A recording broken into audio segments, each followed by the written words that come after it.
দর্শক, আমি Arun Kumar Biswas, detective fiction writer.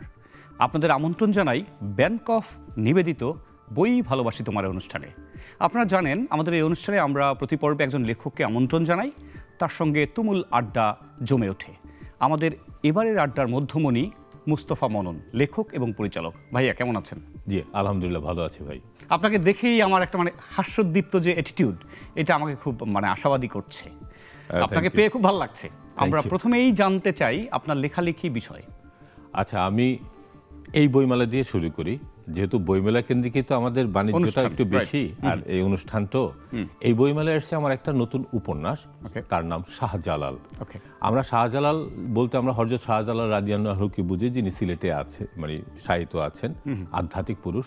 কিন্তু শাহজালালের অনেকগুলি গুণাবলী আছে যেগুলি কম চর্চিত হয় বা আমরা কম জানি। যেমন তিনি রাজনৈতিক সচেতন ব্যক্তি, তিনি সমাজ সংস্কারক, তিনি মানবতার পক্ষে, মানুষের পক্ষে, অত্যাচারিত মানুষের পক্ষে তরবারি ধরেছেন। এই জিনিসটা অনেকে কিন্তু জানেন না, কেউ কেউ হালকা জানেন, আর বেশিরভাগ মানুষ জানেন না। আমি তার ওই গুণাবলী এবং তিনি কিভাবে আরব থেকে ভারতবর্ষে এলেন, দুজন বিখ্যাত ব্যক্তির সাথে তার যোগাযোগ হলো। একজন হলো দিল্লির অলি, বিখ্যাত অলি, আরেকজন দিল্লির তখন সুলতান। এই যে দুইজন বিখ্যাত লোকের, একজন অলি আউলিয়ার সাথে আরেকজন অলি আউলিয়ার যখন দেখা ঘটে, তখন কেমন হয় তাদের কথাবার্তা, তাদের কি হয়, এই বিষয়গুলি আছে। এবং পাশাপাশি সে যখন জানলো এই বঙ্গে গৌড়ের রাজ্যের তিনি যখন রাজা ছিলেন, রাজা গোবিন্দ, তিনি, আমরা সবাই জানি এই গল্পটা, যে বুরহানুদ্দিনের সাথে কি অবিচার করা হয়েছে, তখন তিনি শুনলেন এবং এই ন্যায় বিচার প্রতিষ্ঠায় তিনি বললেন যে না, আমাকে যেতে হবে। এই তিনি এলেন এবং রাজা গোবিন্দ, নিপীড়িত মানবতার জন্য ওনার প্রাণ কেঁদে উঠেছিল বলেই কিন্তু উনি এই ভেঞ্চারটা নিয়েছিলেন। জি জি জি। আচ্ছা, আমি আরেকটি বিষয়, মুস্তফা মনন, আপনাকে কিন্তু আমি নাট্য পরিচালক হিসেবে অনেক বেশি জানি, লেখকের বাইরে। সেই বিষয়ে কি একটু আলোকপাত করবেন, যে আপনার নাট্য নির্মাণ শৈলী সম্পর্কে একটু? আচ্ছা, আমি বহুদিন ধরে এই নাটক নির্মাণের সাথে জড়িত।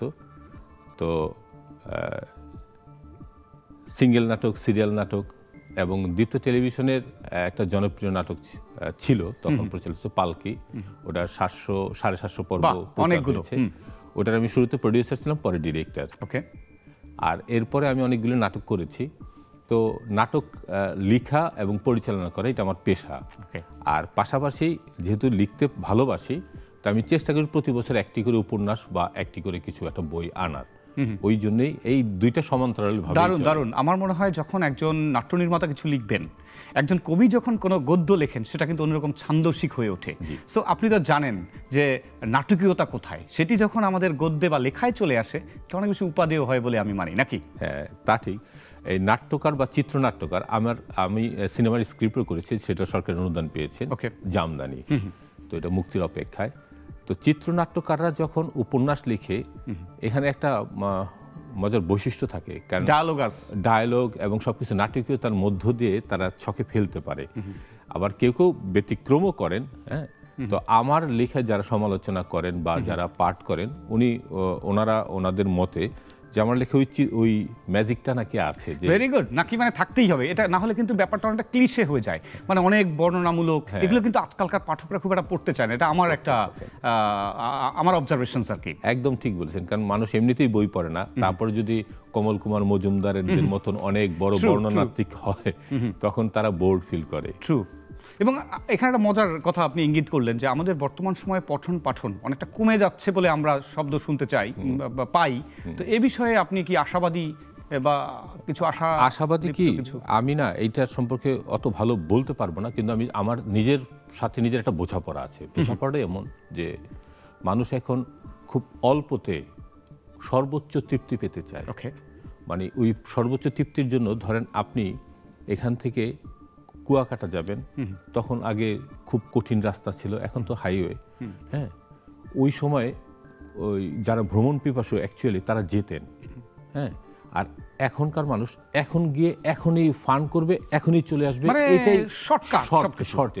এখন কোনো কিছু অর্জনের জন্য না অনেক বেশি যে নিবেদন করা নিজেকে, অনেক বেশি চর্চা করা বা অধ্যবসায় করা, এখন এইটা করতে চায় না। সামনে যাকে নিয়ে কথা বলছেন তিনি নিজে একজন ডিটেকটিভ রাইটার এবং ক্যারেক্টার অলোকেশ রয় পাঞ্জেরি পাবলিকেশনস থেকে বেরোয়, এবং আমি খুবই আশাবাদী যে তরুণরা এই অ্যাডভেঞ্চার এবং থ্রিলার ডিটেকটিভ আমি নাম দিয়েছি, এটা কিন্তু ভালো কাটতি। আমার মনে হয় আপনি লেখক এবং আপনি নির্মাতা, আমি মনে করবো যে আপনি এদিকে একটু নজর দিবেন। এই জাতীয় বিষয়গুলো ওপার বাংলায় কিন্তু খুব খাচ্ছে, আমরা ঠিক সেভাবে রপ্ত করতে পারিনি। ওই যে খাচ্ছে, খাওয়াটা শব্দটা একটু নেগেটিভ আর কি।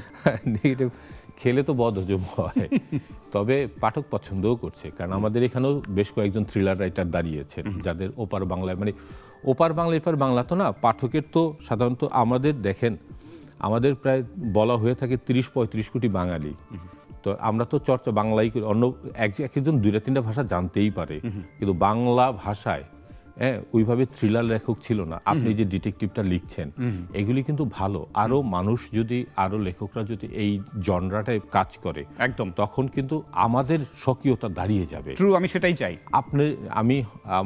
আমি আপনার বই পড়বো, কিন্তু ওই যে আপনি কি বললেন ক্যারেক্টারের নাম? অলোকেশ রয়। অলোকেশ রয়, তার মানে এটা বাংলার চরিত্র। হ্যাঁ, একেবারে আমাদের চরিত্রগুলো যেন আমাদের মতন হয়। Definitely, definitely. আমরা বাইরের চরিত্র হাওলাত করে আনলে সেটা বিদেশিরা পড়বে না। আমি ক্রিমিনোলজিতে মাস্টার্স করেছি একটা শুধুমাত্র আমার ক্যারেক্টারকে ডেভেলপ করার জন্য, শাবাশ, রিসেন্টলি। কারণ আমি জানি আমাকে যিনি ক্রাইম করছেন তাকে যদি আমি একজন ক্রিমিনালের মতো ফুটিয়ে তুলতে পারি, অনেক বেশি জীবন ঘনিষ্ঠ হয়, তাহলে কিন্তু পাঠক মজা পাবে যে হ্যাঁ, এটা তো একটা জবরদস্ত ক্রিমিনাল। একটা ছোট্ট প্রশ্ন, চা না কফি, কোনটা খেতে পছন্দ করেন? হ্যাঁ, কফি 2 বার খাই, চা 1-2 বার খাই। বাহ, মানে কফির দিকে পক্ষপাতিত্ব বেশি। হ্যাঁ, আমি কফিটা নিজে বানাই এবং আমার নিজের একটা ফর্মুলা আছে, আমি বাসায় কফি নিজে বানাই। এবং সেটা আমি বুঝতে পেরেছি, কারণ আপনি মগজের উপরে, মস্তিষ্ক জারণের উপরে একটা দিয়েছেন। এমন কিছু হরমোন আছে যেটা কিনা আমাদের মস্তিষ্ককে রিলিফ করে, উত্তেজিত করে, সেক্ষেত্রে কফির একটা ভূমিকা থাকতে পারে। ভূমিকা থাকে। আর নেক্সট বইমেলায় কি নিয়ে চিন্তা করছেন? আমি জানি আপনি নিয়মিত বই লিখবেন, সেটা প্রত্যয়টা আমি টের পাচ্ছি।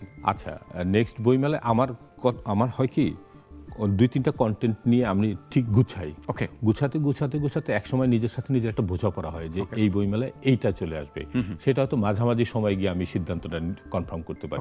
ওকে, কিন্তু আপনার বই আসবে এবং বোঝা যাচ্ছে আপনি পরিণত এবং খুব নিবিষ্ট লেখক। আমরা কিন্তু এটাই চাই, অনেক বইয়ের সংখ্যার আমাদের দরকার নাই, আমরা এমন কিছু কন্টেন্ট চাই যেটা কিনা আমাদের এই যে বর্তমানে যে সময়ে অস্থিরতা থেকে আমাদেরকে উত্তরণ ঘটাতে পারে। আচ্ছা, আপনার কফির সাথে আমার একটা বইয়ের একটা খুব মিল আছে। বলুন। আমার একটা গত বইমেলা এসেছিল, coffee girl. Coffee girl, that's a good. নিয়ে আসতেন হাতে করে। আমার সরি, আমি আনতে পারি নাই। ও আর স্টক আউট, এই যে 3য় মুদ্রণ ছাপছেন। তার মানে খুবই ভালো খবর। এই যে আপনার বাম পাশে দেখেন একটা গোয়েন্দা, ওইটা একটু হাতে নিয়ে দেখতে পারেন, এটা বাংলাদেশের একমাত্র গোয়েন্দা পত্রিকা, এবং ফর্চুনেটলি আমি এটার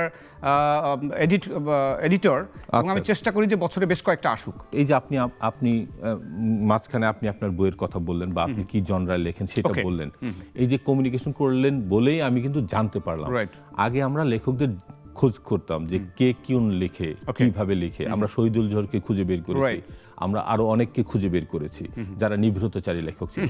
এখন পাঠকের এই দায়টা নাই, আমাদেরকে পাঠকের কাছে পৌঁছাতে। এই জন্যই বই মার্কেটিং জাদু। দেখুন, আমি এইচআরএমে একটা মাস্টার্স করেছিলাম বলে আমি জানি আপনি একটা বই লিখছেন, যেটা আপনি একটু আগে বলছিলেন, ওটা যদি আমরা প্রচারণা না করি, ইটস নাথিং লাইক আপনার বেওয়ারিশ লাশ, কেউই জানেন আপনাকে ওটার ওয়ারিশ অথবা নাম ছড়িয়ে দিতে। এখন এই ক্ষেত্রে 2টা ভূমিকা আছে, যে একটা হলো প্রকাশকের একটা ভূমিকা আছে, এই বই একটা প্রোডাক্ট হিসেবে দেখতে হবে, এবং এটা আপনি বললেন যে আপনি কোন জনরা লিখতে ভালোবাসেন, আমারে বলছিলেন।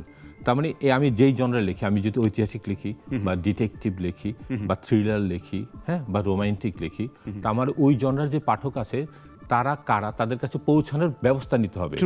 এটা করতে হবে প্রকাশকদের। আমাদের দুর্ভাগ্যজনক, আমাদের বেশিরভাগ প্রকাশকের আক্কেল জ্ঞান কম, তারা মার্কেটিং সম্পর্কে জানে না কোনোভাবে। ওই যে আগের দিনের মানে পরিবারের মতন কোনো রকম একটা সন্তান উৎপাদন করতে পারলেই বাস ওর চিন্তা শেষ, ও পড়াশোনা করবে কিনা, ওর একটা ভালো এডুকেশন দরকার কিনা, সেইটা চিন্তা করে না।